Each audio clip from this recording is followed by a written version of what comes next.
we leave the New Testament. Now, the question is, did any more of those kind of men ever materialize? And the answer is yes.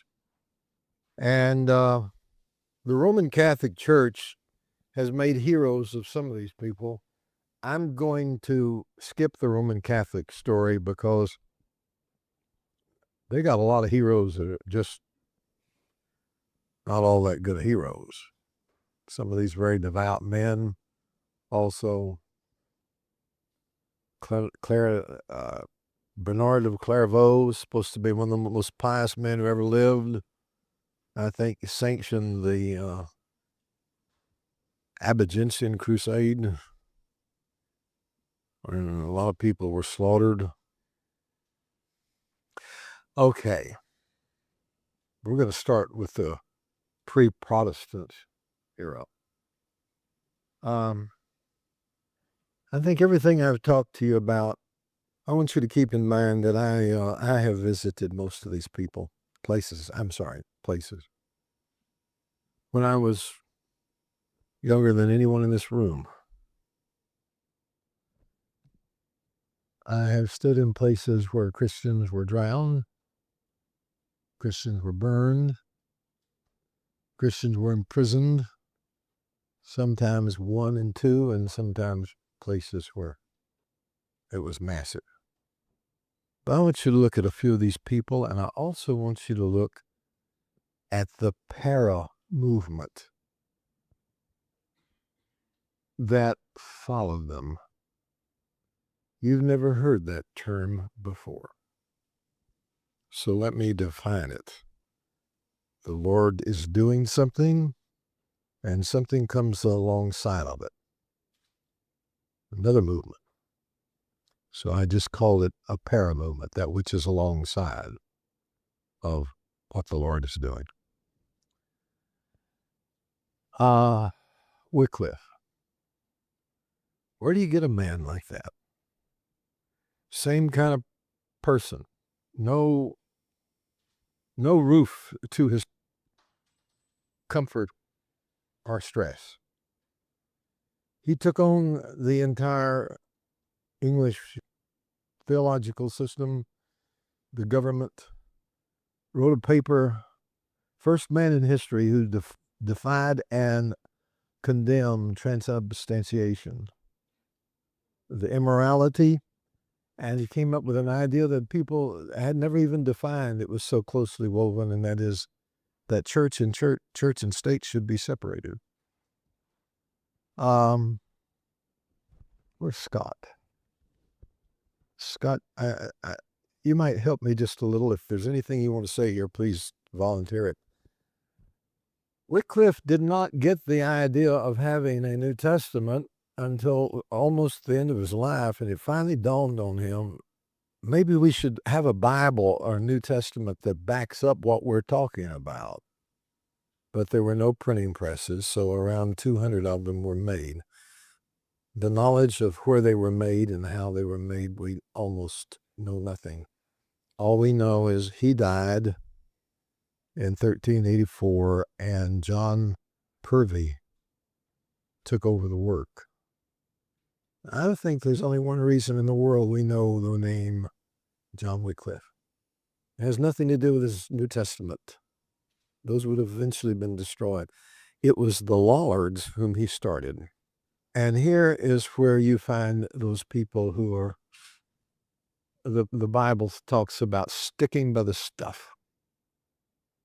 I don't understand where these kind of people come from. What is there in an Englishman's blood that does this? He started the Lollards. And that's something that should have been killed off very soon thereafter. It was the Lollards who made sure those New Testaments got handwritten. It was John Purvey who defied the church. He died in 1384 and 1404. 1404, they passed a law that anybody who put out a New Testament without permission of the church was to be burned alive. Well, they had already been burning people for a long, long time in Europe, but the British had not done a whole lot of burning at the stake until then. But boy, it opened the flood gates for another 200 years. I've never been to Smithfield, England. I feel like it's one of those places I've missed. There are 4 cities where you were tried and sentenced. One was for disloyalty to the king. Another one is theft. Another one was something that you would do against the church. And the 4th one was if you're a heretic. We do not know how many people were burned alive in Smithfield, England, but it has to reach into the thousands. There is a pub in a town in England I cannot pronounce. They have names like that, you know.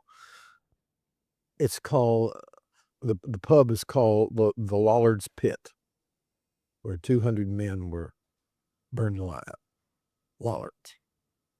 Standing by and preaching all over England the message of salvation and this thunderous gospel of John Wycliffe. All this was done after he was dead, and probably he never saw one of those New Testaments. I don't know. Scott, you got any insight on that? I think so, New Testament. Well, I don't know if we saw the Old Testament. I'm sure he never saw the Old. The Old Testament did not come out until 1394. A long time after he was dead. And that was something Purvey put out. But I'm sure he didn't see the number of 200 or 300 that were made.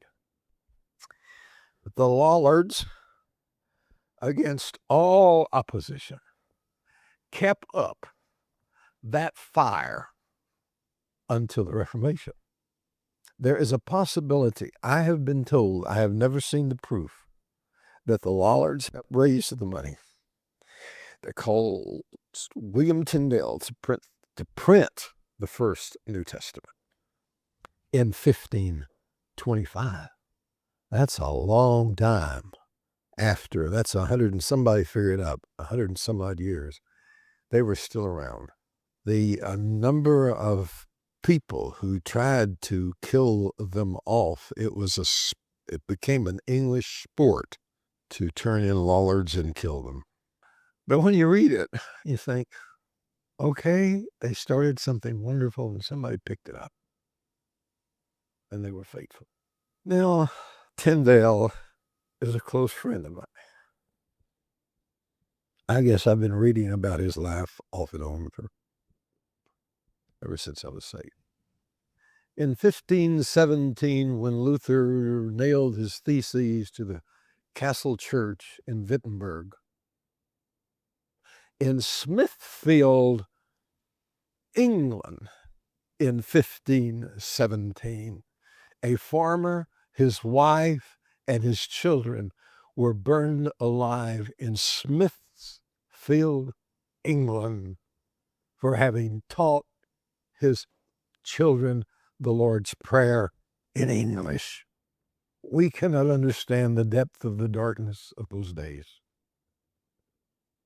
I'm going to introduce to you a name of a man named Erasmus, who previous to Luther's 1517 was putting together and did put together and successfully put together a New Testament in Greek. Nobody even knew those things existed until early on, when, I don't tell you why, I don't want to get off of that.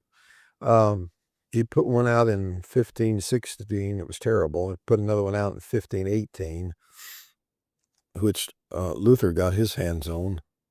And then Erasmus put out another one in 1522, which was really good. It was the keg of dynamite that started the Reformation. People began to read the New Testament in Greek, and they were astonished.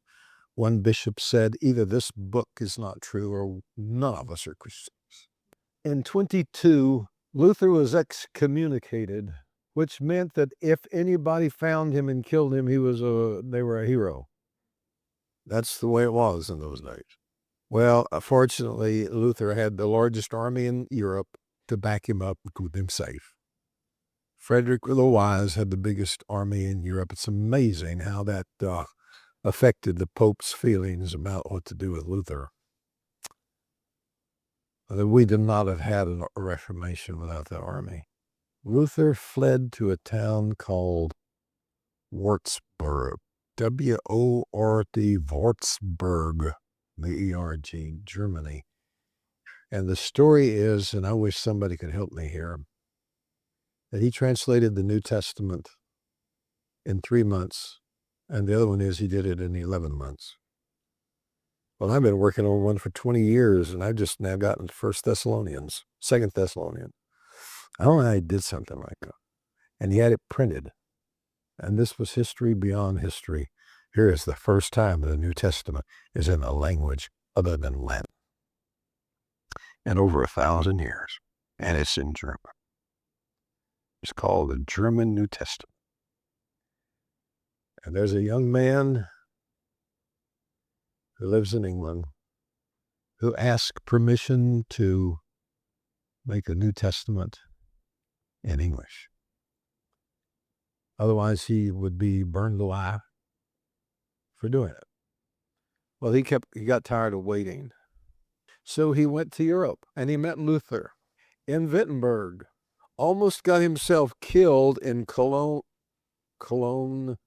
Germany, because the printer who was printing his New Testament made a remark, I'm making a Luther's New Testament in English.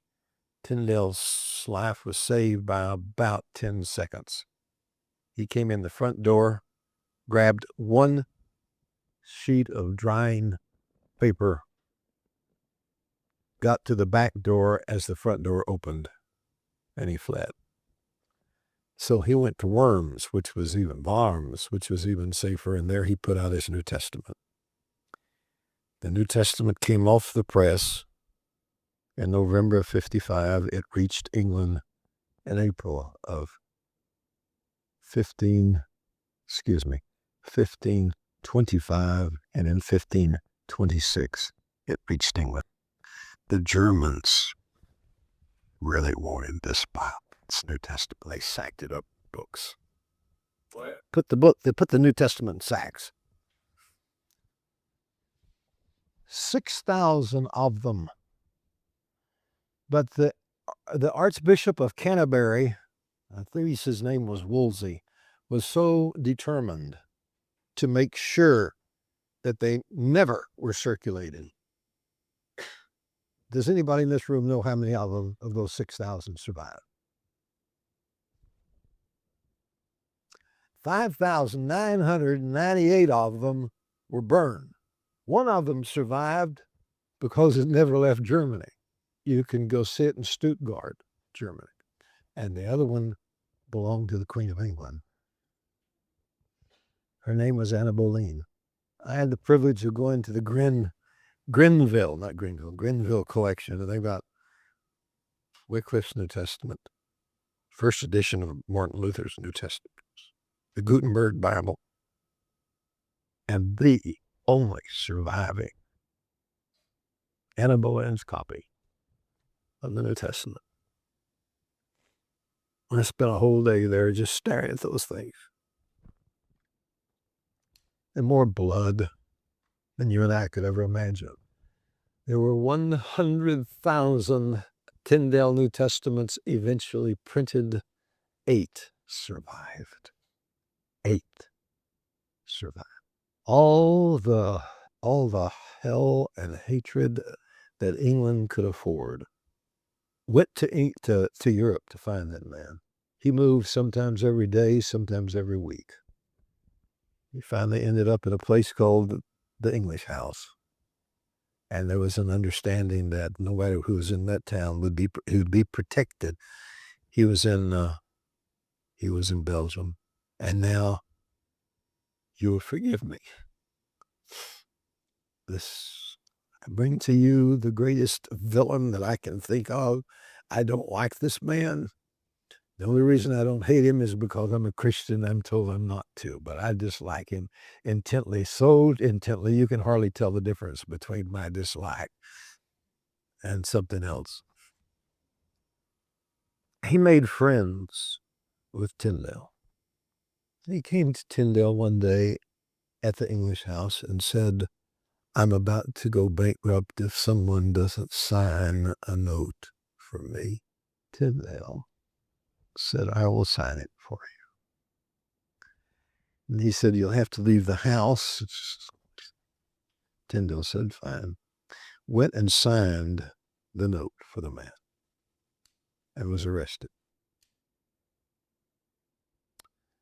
500 days in the bottom dungeon of a prison or a castle. Nicole Schmidt has been reading his life, and she said, Gene, I get so angry. She said, everybody talks about Tyndale and his New Testament and how much he loved the Word of God. She said, this is simply not true. She said, he put out that New Testament because of his passion for Christ.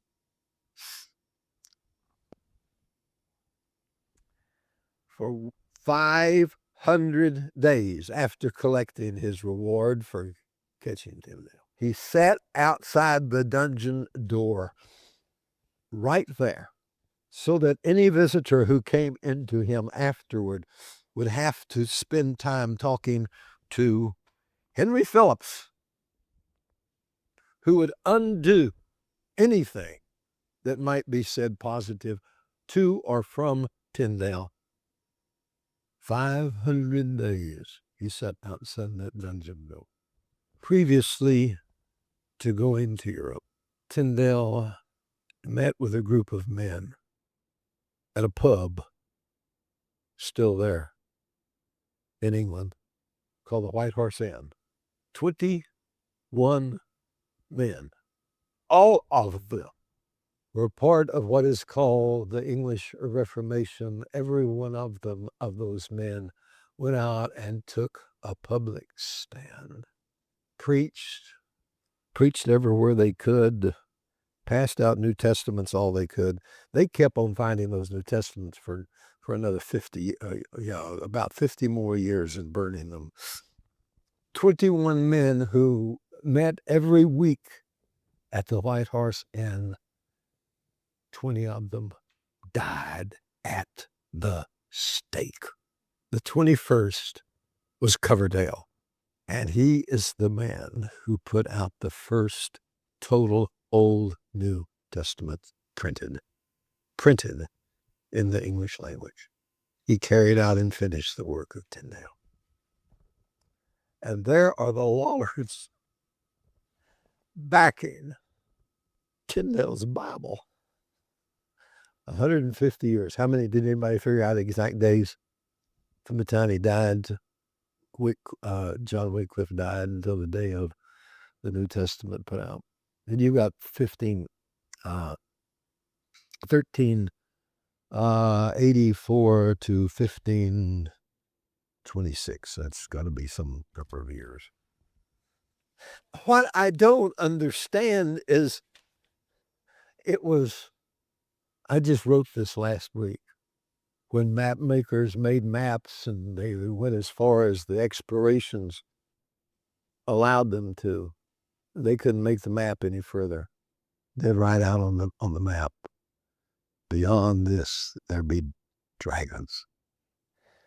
And from 1517 for another 60 years, beyond this point, there be giants. This letter survived. Has anybody here ever read it? Have you ever heard it? This is right before he was executed. I'm looking for a voice. I know they'll carry across the room. Jerry, you got a good voice. Oh, would you mind? He wrote that to the local bishop. I'm being unkind. This was sent to me on a fax. Anyway, go ahead and take a minute to look at it, Jerry.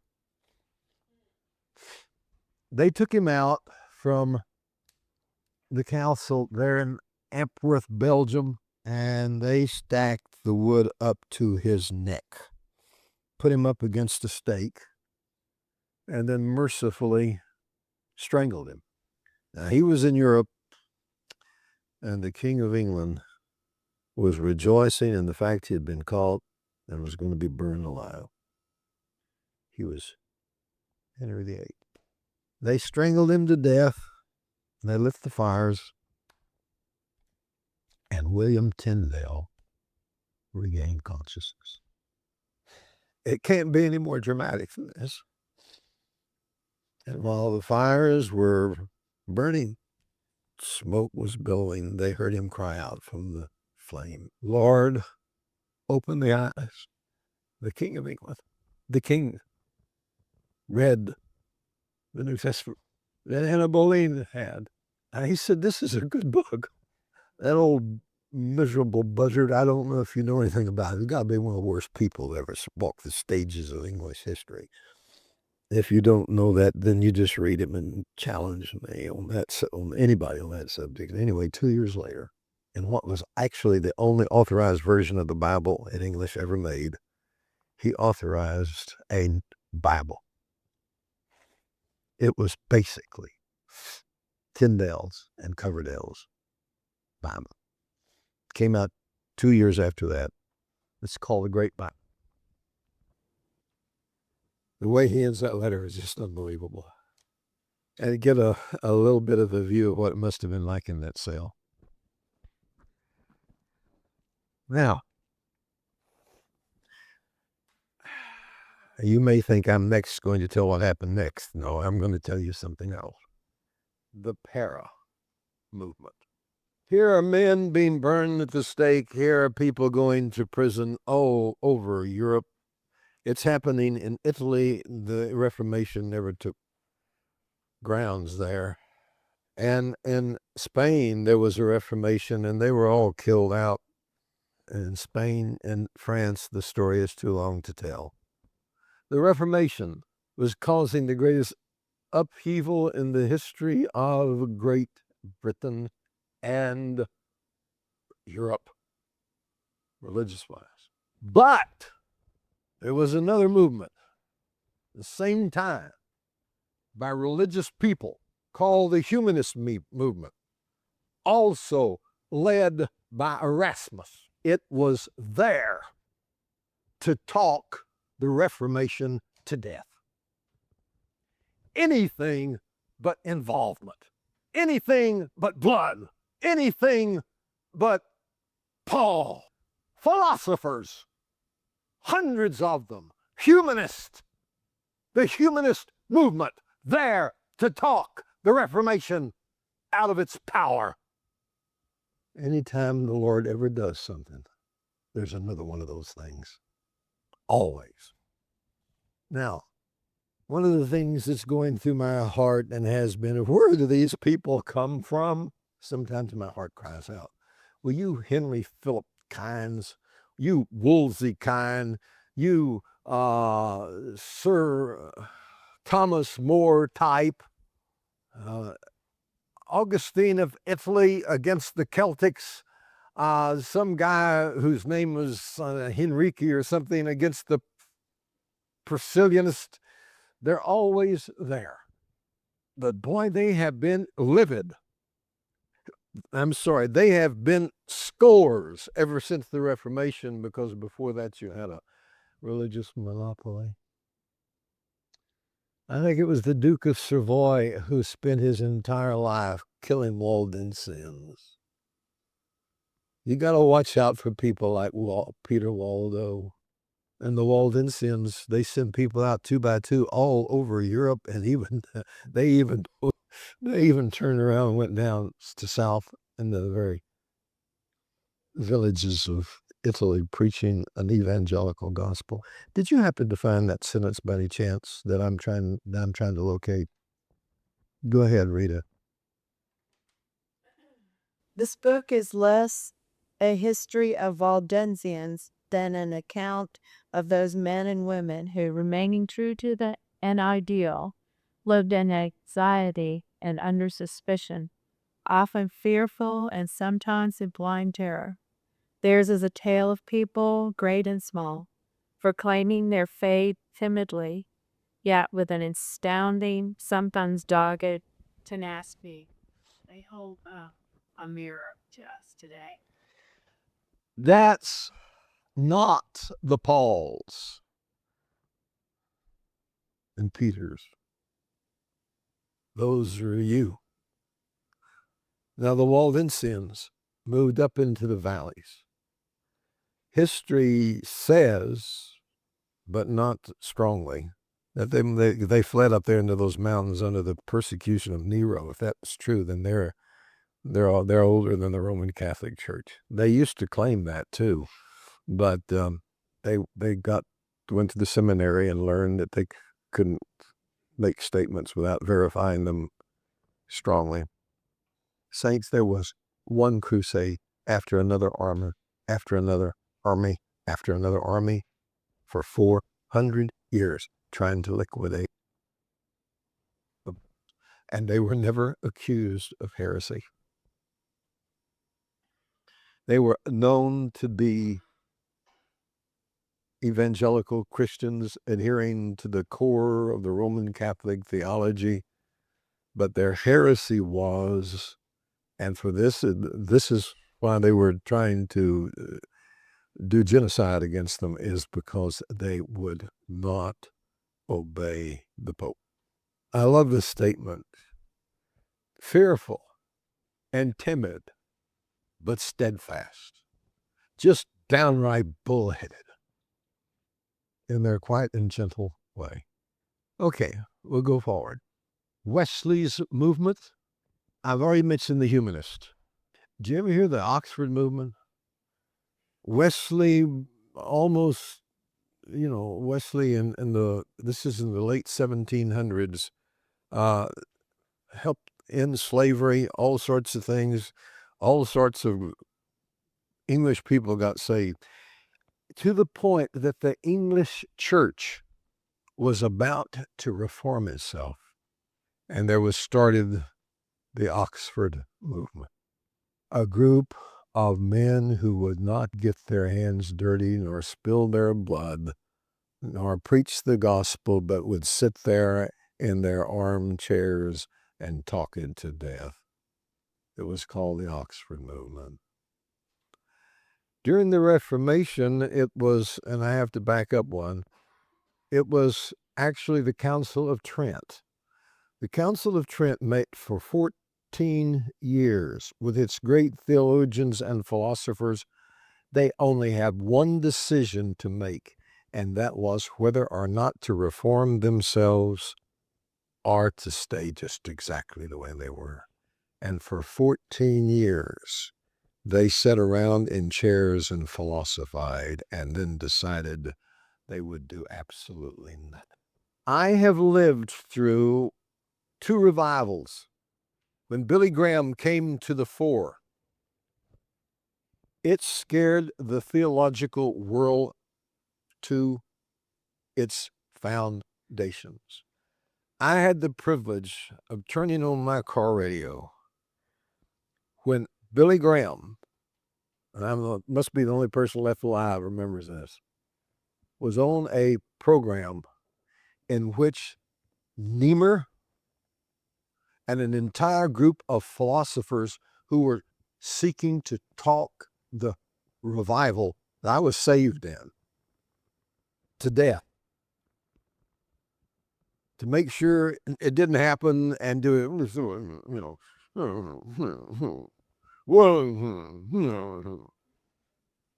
and Billy Graham had nothing but a college education, nailed every one of those men to the wall.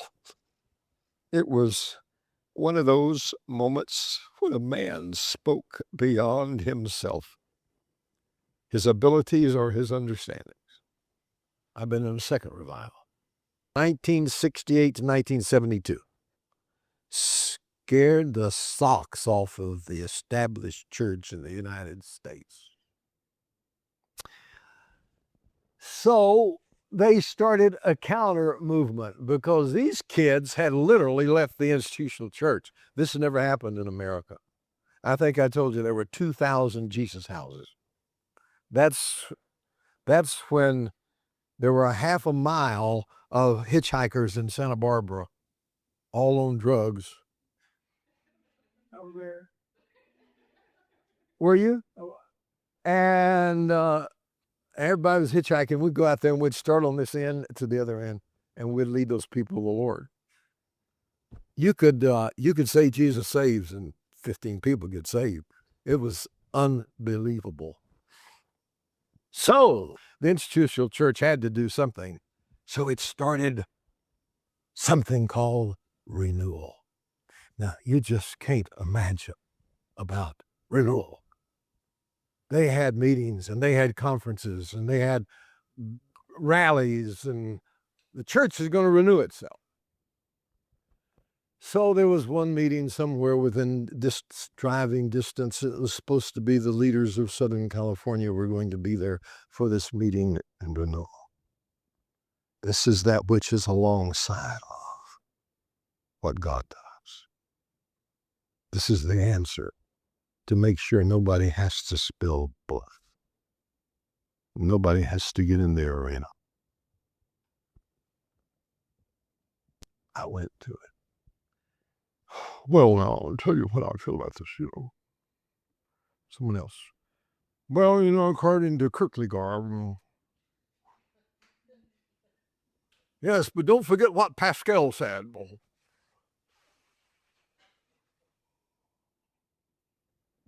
All of them Christians, all theologians, all quoting somebody and trying to put the Jesus revival in its proper category that we could understand it. Council of Trent, the humanists, the Oxford movement. I don't know how Niemer got his name on this, but whatever it was Niemer was doing. And renewal. At that particular time, the British had never had a national magazine like we have Christianity Today. So they named their magazine Renewal. And this is a copy of about 5 years ago. The cover of it is Bonner's Pilgrimage. Saints, I rest my case. Not only do they have the foolishness of God is higher than the greatest wisdom of men. Bono's Pilgrimage. It never had fire. If you don't have fire, you don't ever have anything. I will tell you the name. I will not tell you the name of this man because I don't want you to find out who he was. But let's just put it this way. He was one of the great movers and shakers of the 1900s. He said, "You philosophers define the age you're in. But the point is to change it." Okay, I'll tell you who he was. You philosophers define the year, the age you live in, but the point is to change it. His name was Karl Marx. I have one more thing I want to read you. This is the one I want to leave with the church. Before I read it to you, I want to tell you a few stories, and I may have to ask one of them to be cut off. Look, I'm not boxing. I'm not Prem Pradhan. I'm not Watchman Nee. But I did live in this century, and I have been outside the institutional church. When they arrested Watchman Nee, and this is a terrible story to tell, but it makes a point, the Christian missionaries hated the man and were glad to see the communists arrest him. They put him in a room, made him face the camera, and then they brought in a group of women unclothed and took a picture of it and published it on the front page of whatever their national paper was. They hung Watchman Nee in a cage in the city square of Shanghai, so that the crowds were supposed to come by and be derisive and yell at him and all that stuff. He stood there in that cage and sang Christian hymns to the crowd. I had the privilege to live among the men who were Watchman Nee's age, the men who had been imprisoned, the men who fled, the men who lost everything. I keep asking, where are those people? And the sisters who gave their lives full time to back those men. I lived among those people. In the Philippines, I lived with two women who were Chinese, who had been the servants in the house where Watchman Nee lived, so that the people there could have all the time they could to serve the Lord. Beta Shirik was in that house. Miss Fischbacher, Mary Jones, Miss Rodebacher were all there on Hardun Road in Shanghai, backing that man. According to Mary Jones, he did not die in prison of a natural death, and I saw her just before she died. She said, Gene, that's not true. He kept winning people to the Lord. And they told him that if he had one more person to Christ, they're going to take him out and shoot him. Well, they took him out and shot him because he wouldn't stop. Hated by the Christians, despised by the government. T. Austin Sparks is probably the most disliked minister in England, right up until his health failed. Someday will you make me tell Prem Pradhan's story, because it reaches beyond any of those. Now, I not only can speak firsthand, but I can tell you that that man and I were probably closer to one another than anybody else in the world that either one of us was close to. Told me a story.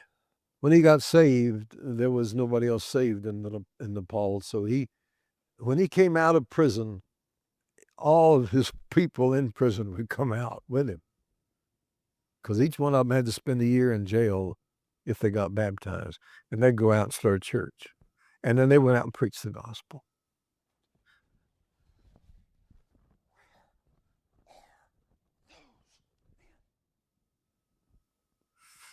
And they make about $75 a year. I'm going to get off the subject just a little bit. You've never heard of a gentleman named Sangha from Thailand, and he was in my home, and Prem was telling about how they had their conferences in riverbeds and how they did this and that. They brought all these people in, and Sangha Bunma kept saying, "How do you do that? How do you do that?" And we must have been about 50 or 60 people in the room, and we're all white men. We have no idea what he's talking about.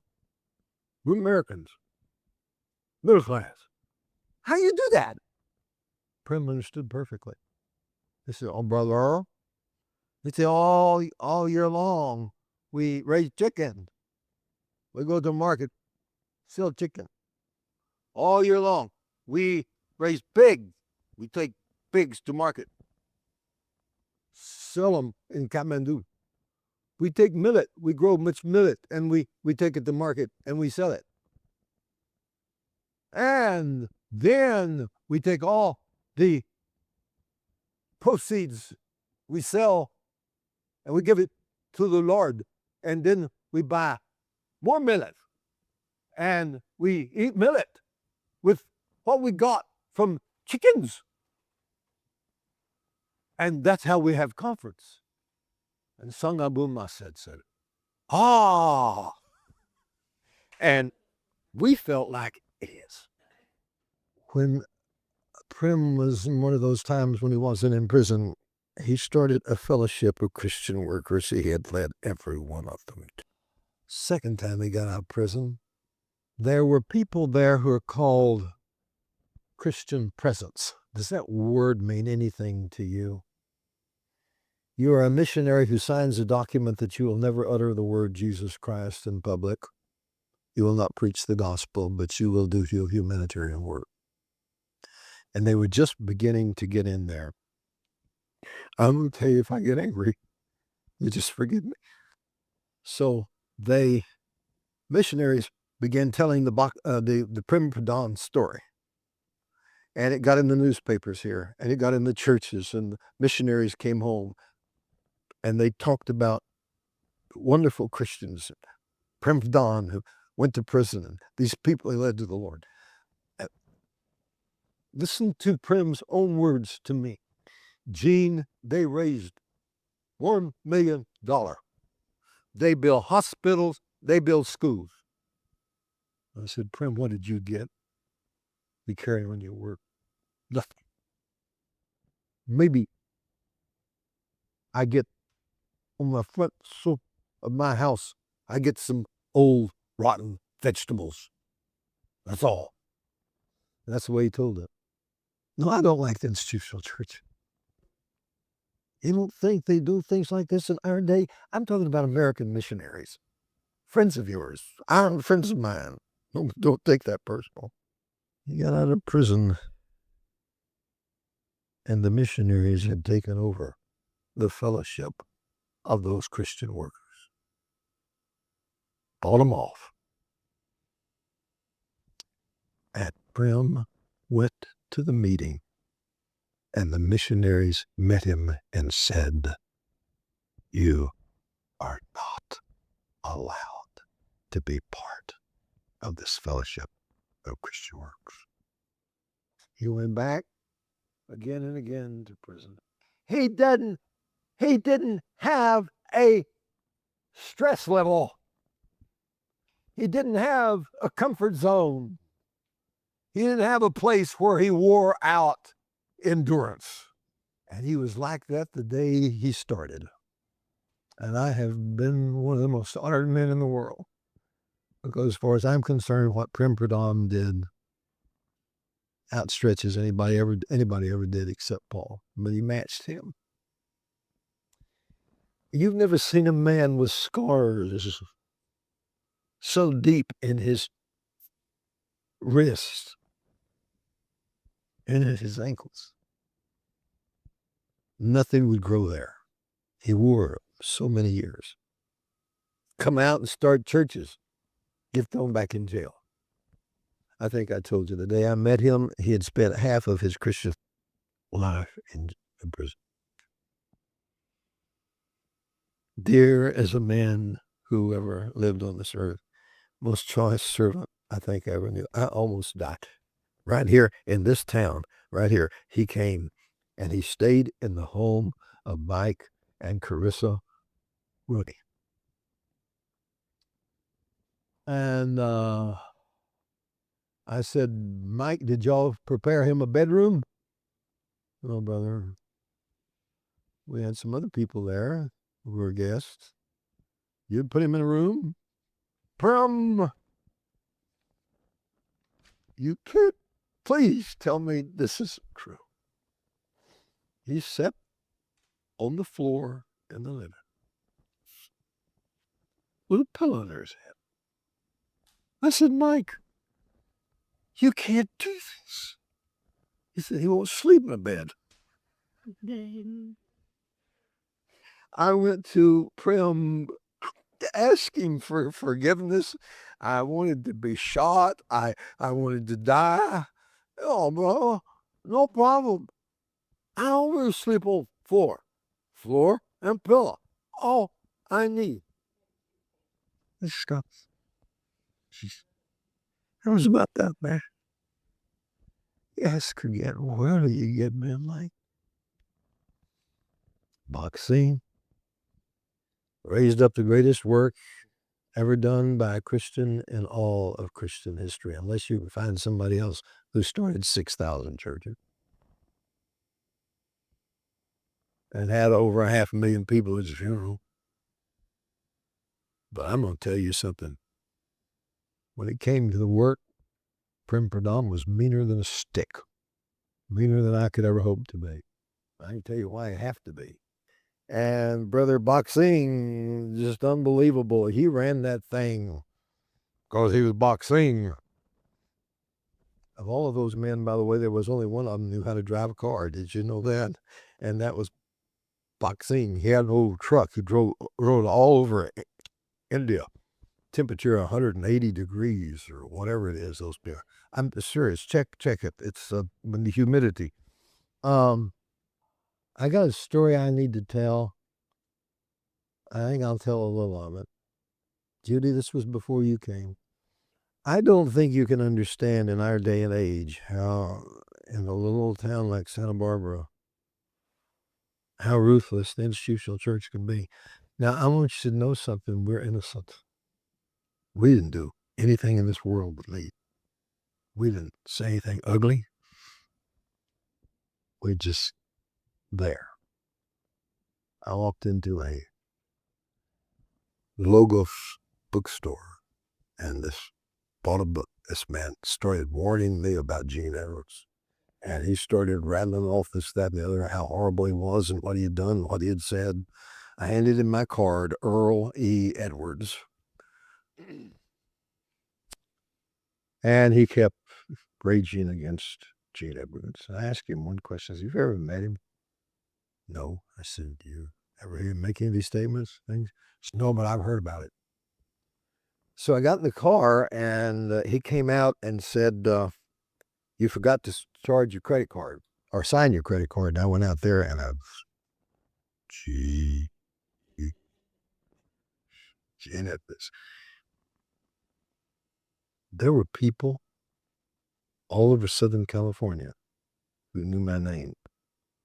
There was an entire chapter written about me concerning the Jesus movement and what was going on in Santa Barbara. And I thought it was one of the most wonderful compliments a man could ever get. He called me this mystic who had raised up a church that was a group of Christian mystics. Now here we were, people who could holler and scream, could hear us 10 blocks away, and were depicting us mystics. We were stopped on campus. Somebody set fire to our meeting place. The police said we got one truckload of dynamite hidden somewhere in this town. We don't know whether it's to blow up the bank or to blow up you. By the way, that dynamite was found later and it was wet and they couldn't blow it up at all. It was dug out. It was out there one of the vacant lots. It had been hauled in there. We still don't know what it was for. But that was the kind of thing that we had going. I had an experience there of Christians who would join us. And this is the kind of thing that none of those other men would ever tolerate. And I remember a guy, his name, believe it or not, was Tombstone. And yes, he made tombstones. Now, maybe he changed his name. And he said, you people, this is the most wonderful thing in this world, but you've got to get rid of Gene Edwards or he's going to ruin this whole place.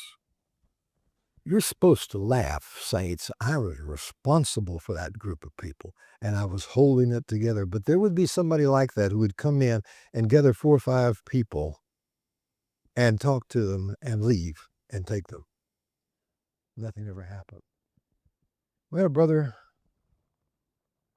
who was so Christian and so religious, and he took about 10 people out of the church, moved to some town in California, and was never heard from again. And the people that followed him really thought they were going to follow another Nee, Pradhan. But that man had no stress level whatsoever.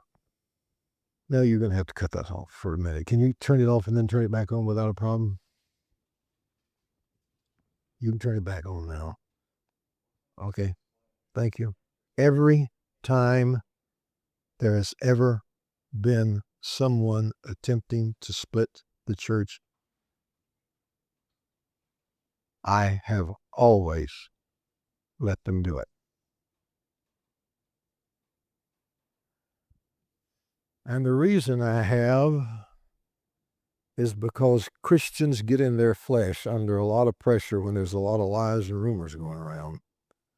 And I have never sat in a room in my entire ministry where Christians went at one another, ever. Not for 1 second in my whole life, ever. And to avoid it, I've always let them have the church. Now you stand on the horns of a dilemma. You do everything you can to make Christians strong. Stand for their church. Read the riot act if necessary, but quietly, to those who would damage or split the church. And then people get hurt. Or you can let them split the church and people get hurt. Let me explain. Every time anybody has ever tried to divide the church, and they do it by gossip, and they do it by this and innuendos and why we could do it better and so on and so forth, they never understand that they can't get a unanimous vote on that. And when they begin drawing the people away to themselves, the other half of the people are destroyed. If I step in and prevent it from happening, the group that was trying to split the church, they get destroyed. And I'm not Solomon, and I don't know how to resolve this. But I have backed away and turned it over to those very people who are my enemies to prevent ever having a clash. And it's destroyed one half of the people, sometimes more than half. There's been no exception to this. And every time, without exception, these have been men who felt they could do more and better than me. And except for the one I just told you, which went on and became a denomination, without exception, all the rest of them fizzled out. Totally fizzled out. You know why? I've told you why for the last 2 hours. Can you explain it? Would you give it back to me, somebody? Their stress level's too low. Their comfort zone's too high. And their endurance is almost zero. In St. Cloud, a brother moved in, and you could tell within a day of being there, he came to split the church, and he did. He went door to door, and he had this great big vision. By the way, he's a man who said, I've only read one book in my life. By the way, it's a book I wrote. And he had this great vision. This is what the church ought to be. I let him have it. Boy, half of the people were just so crushed. But they were so angry at him. He lasted 3 weeks because he had one tiny little problem. And that was the people who were not happy with him. People who were in the Gene Edwards crowd. He didn't know how to deal with it. And 3 weeks later, I got a letter from his wife blaming me for all of it. And that's the next thing I want to tell you is I don't care how I do it. I get blamed. I think the most noble thing I ever heard in my life is a man who let his enemy take over his church in order to keep from having the flesh. I think that's beautiful, Gene. I'm going to commend you for it. I do, me too. Thank you very much. This never helped one bit. And those people don't know what they're talking about. They don't know what they're doing. And when I began with you, I went through the Old Testament, how people do. I've just told you what they did to Wycliffe. I forgot to tell you what they did to Tyndale for what they did to Wycliffe. The evil is there. It is always present. And there are always those who have a better answer, but they don't have the stress level and the void of a comfort zone. They cannot eat fire and brimstone for breakfast. Here it is. It is not the critic who counts, nor the man who points out how the strong man erred, or whether the doer of deeds could have done it better. The credit belongs to the man who is actually in the arena. Praise the Lord.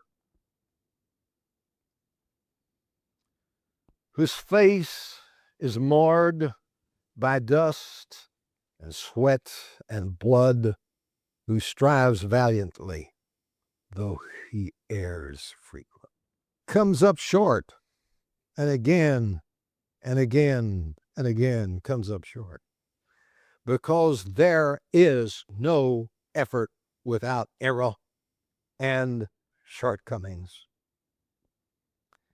But who does actually strive to do the deeds, who knows the great enthusiasms, the great devotion, who spends himself in a worthy cause, who at the best knows in the end, the triumph of high achievement, and who at the worst, if he fails, at least fails while daring greatly, so that his place shall never be with those cold and timid souls who neither know victory nor defeat.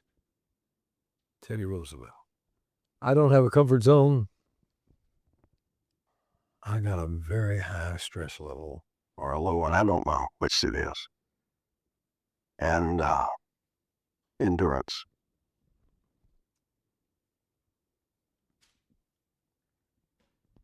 And you should understand that if you follow me, some of the blood may get spattered on you, Cindy. Some of the dirt might get on you. Some of the stress might come your way. Now I'm going to make a statement I never thought I would, but I always enjoy doing something I really swore up and down I never do. And this is going to be recorded, and I have a notion I'm going to catch it. If some soul who has a better idea begins trying to lead this church in some direction other than what you and I are going in, if anybody tries to split the church here for the first and only time, I'm going to stop him. And I'm going to let him and his followers suffer and be bitter. And my record is clean. Dadgummit, it's perfect. But it has never been able, I never got one single credit for it.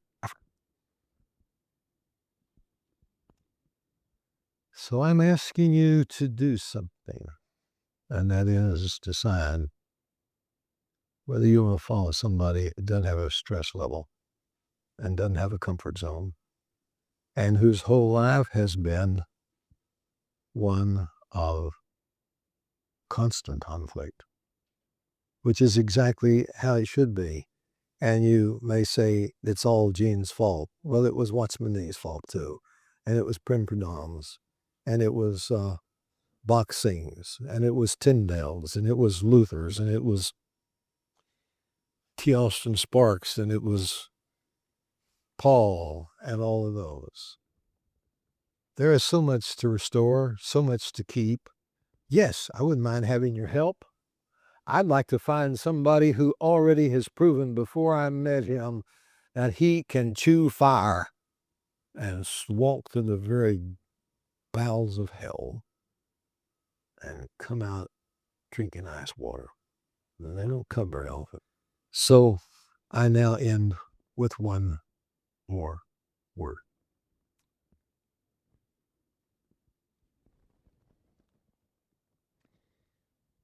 I'm going to cuss.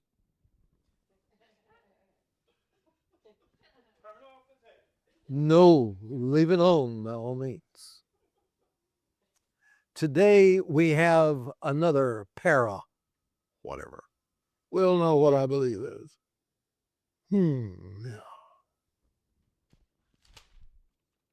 they will never get in the arena. They will not spill blood. They will not have their life threatened. They will not have people hating them. They will fall off the fire. And that's all they will ever do. And they are the Oxford movements and the humanists and the renewals. And I would really urge you to go join them. I'd say they have 4 to 5 years left to exist. And I will tell you something else. There'll come a day when they themselves will destroy, because it is the nature of men. They will. Oral Roberts preached a message that worked. And every Pentecostal preacher in America started raising money the way he did. There's a gentleman named Newman who had an orphanage, and he went around saying, we never let our needs be known. Then he'd tell all these stories about how their needs were met. And we never let our needs be known. We live by faith. We live by faith. We live by faith. We live by faith. We never let our needs be known. And they had an orphanage choir that sang, everybody cried. For the day he died, he was one of the 10 richest men in America. When Wesley died, he was one of the 5 richest men in America and in Europe. And I'm sorry, they're both in Europe. People copy things. And if something gets successful, it's going to get copied. But I'm going to tell you something else. If it gets successful, it gets cruel. It gets fleshly, and it doesn't know squat about the Word of God. And has never paid 1 minute's price. At the end of this sentence, when I have finished this sentence, I will utter 2 words. And those are my 2 cuss words. Are you ready for those words that come at the end of this sentence? Emerging church.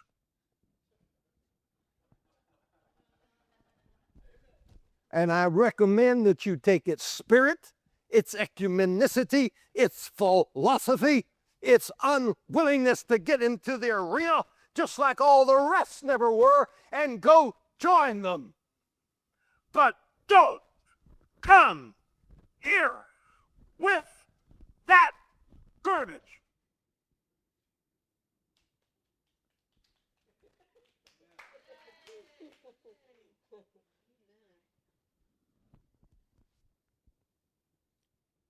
Now, saints, I guess that's been about as honest as I know how to be with you. I think you should now decide something, but I will not. I'm not going to tolerate this unity in this church. If it starts, I'm going to stop it. I'll probably stop it in a meeting by calling names. Gene, that's terrible. I learned it from the best. In the meantime, I have called a quits to my stroke, my bad leg, my blinding eyes, my deaf ears, and my other diseases that I have acquired over the last few years. And if you would like to have somebody else as your worker, you ask me. No. Observe one thing. He has already proven his stress level and his comfort zone, no matter who it is. That's one. Second one is, and always ask this question and ask it again, again, and again, and again, and again, and again, and again. What is your world view? Your world view. And he'll look at you deadpan, having no idea what you're talking about.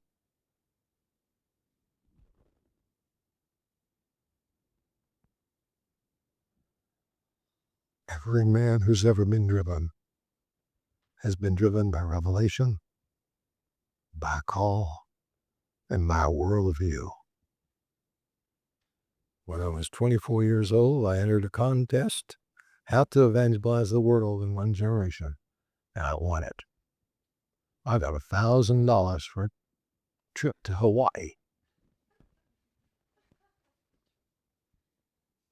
I presented it to Bill Mike, Campus Crusade for Christ, 24 years ago. A long time ago. And to Bill evangelize the world. Ask him what his worldview is. Observe his comfort zone.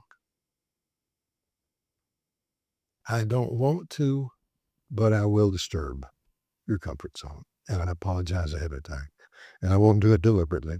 It's just who I am. And praise the Lord. I'll see you from love you at the conference.